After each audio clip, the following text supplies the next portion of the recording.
Bonjour à tous et bienvenue avec moi sur la chaîne de Refreshton. Donc aujourd'hui la suite du test de la Tooms 6040.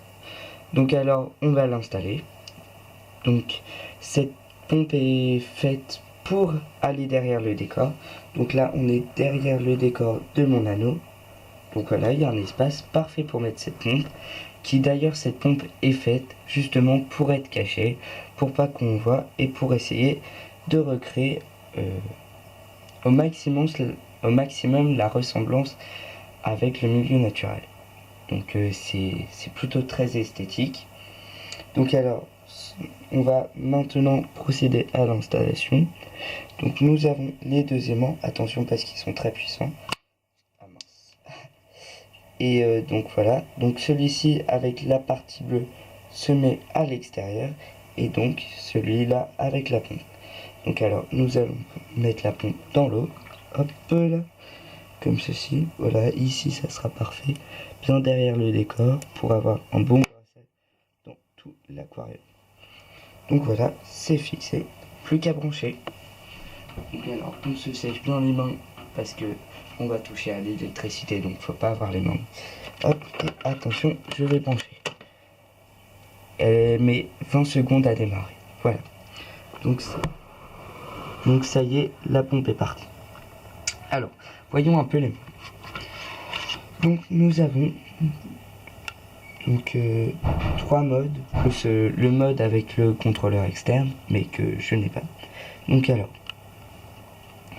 ici nous avons le bouton Select. Donc voilà, qui nous permet de changer de mode facilement. Donc voilà. Alors là, par exemple, prenons là c'est Auto Adjust. Donc la pompe se met toute seule en résonance avec une wavebox où elle fait ce qu'il y a de mieux pour l'aquarium. Donc là on voit les lumières clignotent, un coup c'est cette vitesse là, un coup cette vitesse là. Ensuite nous avons le Wave OK. Donc Wave OK, grâce à la touche la Main Power, on va régler la puissance de la pompe. Là on voit elle est de plus en plus puissante, donc en fonction de ça. Ensuite là nous avons la vitesse de l'impulsion. Donc là l'impulsion va être très rapide, là l'impulsion va être plus lente. Là on voit ça ralentit. Donc voilà. Là nous avons la force de l'impulsion. Donc alors attention parce que cette pompe est très puissante, donc elle peut vraiment retourner votre nano. Là on voit tout est couché. Donc, voilà, je vais ralentir la pompe. Hop, je ralentis là. Voilà. Ensuite nous avons le bouton Foot Timer. Hop, j'appuie dessus, la pompe est coupée pendant un délai de 10 minutes. Pour arrêter avant les 10 minutes, on appuie sur la Foot Timer et c'est reparti. Donc voilà, après nous avons aussi donc là pour si on a un contrôleur externe. Et ensuite nous avons le premier mode qui est Pulse 2 à 10 secondes. Donc Pulse 2 à 10 secondes, ça va être une impulsion qu'on va choisir toutes les 2 à 10 secondes. Grâce à cette petite molette là, on va choisir 2 à 10 secondes. Voilà, et donc là, hop, et ça change. D'accord. Donc ensuite aussi pour le contrôleur, nous avons juste ici le support du contrôleur, donc qui se fixe grâce à un pad autocollant situé derrière. Donc ça tient très bien pour coller sur le meuble de l'aquarium, à même la vitre, par exemple comme chez moi, sur une pote. Et donc on va glisser le contrôleur facilement dedans. Voilà. Et comme ça tout est propre, la pompe est en place. Je vais vous faire un aperçu du bracelet.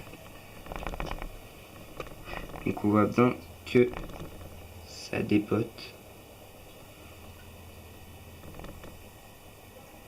Pardon, je tremble un peu. Donc excusez-moi pour ça.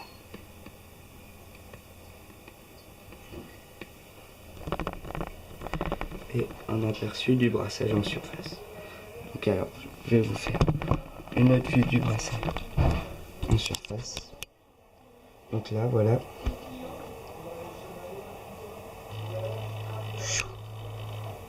Donc là, vraiment, on a un beau brassage de surface. On voit bien la pompe qui est caché, voilà, derrière la roche. Donc là, on l'aperçoit un petit peu la sortie. Donc voilà. Donc merci beaucoup d'avoir regardé cette vidéo. N'hésitez pas à liker, à commenter et à vous abonner. À la prochaine!